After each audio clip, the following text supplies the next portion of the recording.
அண்மைச் செய்தி. சென்னையில் முதலமைச்சர் ஸ்டாலின் தலைமையில் நடந்த திமுக உயர்நிலை செயல்திட்ட குழு கூட்டம் நடந்து வருகிறது. இதில் ஹிந்தி திணிப்பு தொடர்பாக மத்திய அரசுக்கு திமுக கண்டனம் தெரிவித்திருப்பதாக தகவல் வெளியாகியிருக்கிறது. சென்னையில் முதலமைச்சர் ஸ்டாலின் தலைமையில் திமுக உயர்நிலை செயல்திட்ட குழு கூட்டம் நடந்த நிலையில் இந்த கூட்டத்தில் ஹிந்தி திணிப்புக்கு எதிராக மத்திய அரசுக்கு திமுக கண்டனம் தெரிவிப்பதாக தகவல் வெளியாகியுள்ளது. இது தொடர்பான விவரங்களை வழங்குவதற்காக செய்தியாளர் ஸ்டாலின் இணைப்பில் இருக்கிறார். ஸ்டாலின், இந்த கூட்டத்தில் என்ன முடிவு எடுக்கப்பட்டிருந்துச்சு? மத்திய அரசுக்கு திமுகவோட கண்டன செய்தி என்ன?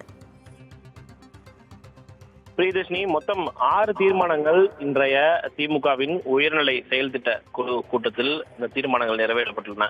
இதுல பல்வேறு முக்கியமான தீர்மானங்கள். அதில் 6வது தீர்மானத்தை பொறுத்த வரைக்கும் சட்டமன்ற தேர்தலுக்கு தயாராகும் அப்படின்ற ஒரு தீர்மானத்தை தற்போது இந்த உயர்நிலை செயல்திட்ட குழு கூட்டத்தில் நிறைவேற்றிருக்காங்க.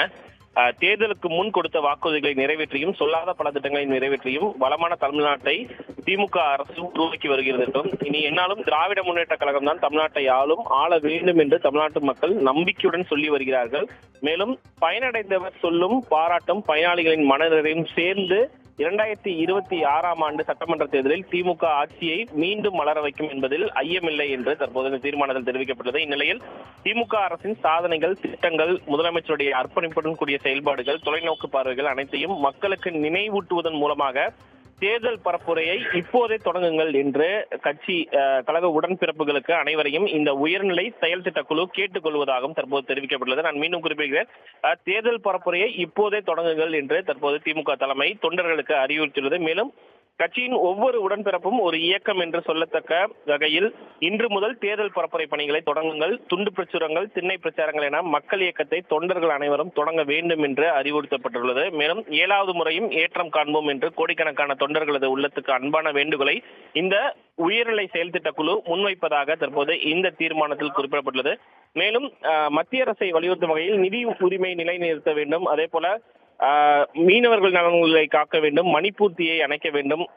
மேலும் மத்திய அரசுக்கு கண்டனம் தெரிவிக்கும் வகையில் தமிழ் உள்ளிட்ட மாநில மொழிகளை புறந்தள்ளி இந்தி மாதம் வாரம் என விழா எடுப்பது, நாடு முழுவதும் வலியுறுத்தப்பட்டு வரும் சாதிவாரி மக்கள் தொகை கணக்கெடுப்பை மேற்கொள்ளாமல் காலந்தாழ்த்துவது, சிறுபான்மையினரின் உரிமைகளை பறிக்கும் வகையில் வகுப்பு வாரிய திருத்தச் சட்டம், நாடாளுமன்ற ஜனநாயகம் மற்றும் கூட்டாட்சி தத்துவத்திற்கு எதிரான ஒரே நாடு ஒரே தேர்தல், மக்கள் உயிரை பறிக்கும் தொடர் ரயில் விபத்துகளை தடுக்க நடவடிக்கை எடுக்காதது, சமகர சிக்ஷா போன்ற திட்டங்களின் கீழ் மாநில அரசுக்கு வர வேண்டிய நிதியை விடுவிக்காமல் மாணவர்கள் மற்றும் ஆசிரியர்களை பாதிப்புக்குள்ளாக்குவது உள்ளிட்ட பல்வேறு விஷயங்களை முன்னிறுத்தி மத்திய அரசுக்கு கண்டனம் தெரிவித்தும் இன்றைய உயர்நிலை செயல்திட்ட குழு கூட்டத்தில் தீர்மானங்கள் நிறைவேற்றப்பட்டுள்ளது. நிச்சயமா, இன்னைக்கு முதலமைச்சர் தலைமையில் நடந்த உயர்நிலை செயல்திட்ட குழு கூட்டத்தில் மிக முக்கியமான தீர்மானங்கள் நிறைவேற்றப்பட்டிருக்கு. அதுல நீங்க குறிப்பிட்ட மாதிரி தேர்தலுக்கான 2026ஆம் ஆண்டு சட்டப்பேரவை தேர்தலுக்கான பரப்புரையை இன்னைக்கே தொடங்கணும் அப்படிங்கிற விஷயத்தையும் முன் வச்சதா சொன்னீங்க. இப்ப கட்சி நிர்வாகிகளுக்கு தேர்தல் தொடர்பாக வேறு ஏதேனும் அறிவுறுத்தல்கள் வழங்கப்பட்டிருக்கா இந்த கூட்டத்துல? பிரியதர்ஷினி, நான் ஏற்கனவே குறிப்பிட்டபடி தேர்தல் பிரச்சாரங்களை இன்றே தொடங்குங்கள் என்ற ஒரு கட்டளையை தான் தற்போது திமுக தலைமை திமுகவுடைய தொண்டர்களுக்கு விடுத்திருக்கிறது. தேர்தலுக்கு முன் கொடுத்த வாக்குறுதிகளை நாம் நிறைவேற்றியிருக்கிறோம், சொல்லாத பல திட்டங்களை நிறைவேற்றியும் இருக்கிறோம். அந்த அடிப்படையில் கழகத்தின் ஒவ்வொரு தொண்டர்களும் ஒரு இயக்கம் என்று சொல்லத்தக்க வகையில் இன்று முதல் தேர்தல் பரப்புரை பணிகளை தொடங்க வேண்டும். துண்டு பிரச்சாரங்கள் ஆகட்டும், திண்ணை பிரச்சாரங்கள் என மக்கள் இயக்கத்தின் மூலமாக தொண்டர்கள் அனைவரும் அந்த பல்வேறு தேர்தல் பணிகளை தொடங்க வேண்டும் என்று அறிவுறுத்தப்பட்டுள்ளது. அடுத்தும் 2026ஆம் ஆண்டும் சட்டமன்ற தேர்தலில் திமுக ஆட்சியை மீண்டும் மலர வைப்பதற்கு தொடர்ந்து தொண்டர்கள் அவர்களும் இந்த தேர்தல் பணிகளை முழுவீச்சில் மேற்கொள்ள வேண்டும் என்ற அறிவுறுத்தல் மேற்கொள்ளப்பட்டிருக்கிறது. நிச்சயமா, பல்வேறு முக்கியமான விஷயங்களுக்கு கண்டனத்தை மத்திய அரசுக்கு எதிராக பதிவு செஞ்சிருக்காங்க இந்த கூட்டத்தில். அதுல மிக முக்கியமானது மீனவர்களோட பிரச்சனை அப்படின்னே குறிப்பிடலாம். மீனவர்களோட பிரச்சனை ஒரு தொடர்கதையாவே இருந்திருக்கு. இங்க தமிழக அரசு தரப்புல இருந்து முதலமைச்சர் மத்திய அரசுக்கு கடிதம் எழுதுறாரு. இந்த கண்டன செய்திகளை மீனவர்கள் பிரச்சனை தொடர்பா என்ன விஷயங்கள் இடம்பெற்றிருக்கு மத்திய அரசுக்கு எதிராக?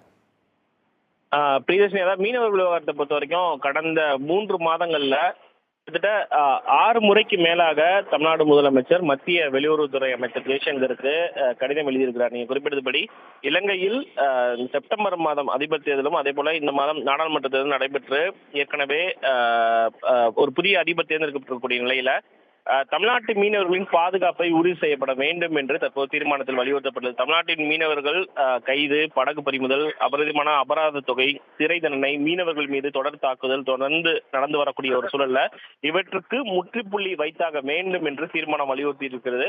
இந்த நடவடிக்கைகளை தடுக்கும் வகையில் மீன்பிடி உரிமைகளை நிலைநாட்டிடும் வகையிலும் இலங்கையில் அமைந்துள்ள புதிய அரசிடம் இப்போதாவது ஒன்றிய பாஜக அரசு அழுத்தம் கொடுக்க வேண்டும். மேலும் இலங்கை சிறையில் வாடும் தமிழ்நாட்டு மீனவர்களை விடுதலை செய்யவும், இலங்கை கடற்படை பறிமுதல் செய்துள்ள படகுகளை திரும்ப பெறவும் ஒன்றிய அரசு தீவிர நடவடிக்கையை மேற்கொள்ள வேண்டும் என்று இந்த தீர்மானத்தின் வாயிலாக ஒன்றிய அரசை கேட்டுக்கொள்வதாக தற்போது திமுக தெரிவித்திருக்கிறது. இலங்கை தமிழர்கள் விரும்பும் அரசியல் தீர்வையும் ஒன்றிய பாஜக அரசு இலங்கையின் புதிய அரசிடம் வலியுறுத்தி உறுதி செய்ய வேண்டும். இந்த மீனவர்கள் விவகாரம் மட்டுமல்லாமல் இலங்கை தமிழர்கள் விரும்பும் அரசியல் தீர்வையும் மேற்கொள்ள வேண்டும் என்று தீர்மானத்தில் வலியுறுத்தப்பட்டுள்ளது. கூட்டத்தில் நிறைவேற்றப்பட்ட பல்வேறு தீர்மானங்கள் குறித்த முழு விவரங்களை வழங்கியதற்கு நன்றி ஸ்டாலின்.